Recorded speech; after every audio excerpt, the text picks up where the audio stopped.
Ce peuple m'honore par des lèvres, mais son cœur est loin de moi. Bien-aimé dans le Seigneur, l'Évangile d'aujourd'hui nous parle d'un thème délicat. Il s'agit donc de la relation qui existe entre la foi et nos attitudes extérieures.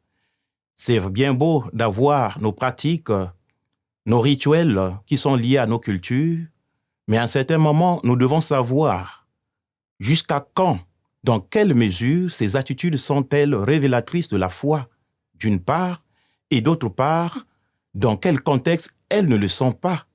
Nous sommes quand même dans l'époque de Jésus, donc la nouvelle alliance.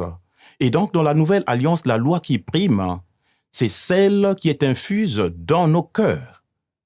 Alors Jésus met la foi dans son environnement principal qui est l'intérieur. C'est à l'intérieur où vivent nos pensées cachées, nos jugements, nos convictions les plus profondes. Dans à l'intérieur où nous pouvons facilement rencontrer le Seigneur et il nous cherche et il nous trouve. Contrairement aux pharisiens qui se basent sur les rituels extérieurs pour prétendre justifier leur foi, leur attachement au Seigneur, Jésus met donc le cœur de l'homme au centre.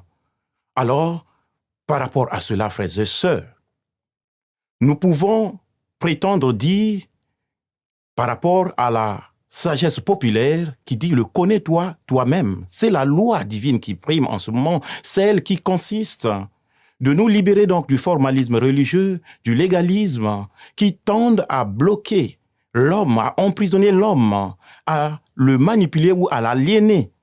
Donc, au-delà de nos critères extérieurs, frères et sœurs, nous devons faire impossible de transcender ce que nous voyons avec les yeux de la chair pour aller voir ce qui trame dans nos cœurs, car c'est le centre de toutes nos décisions, bonnes ou mauvaises. C'est dans ce sens que nos lèvres peuvent parler le même langage avec le cœur.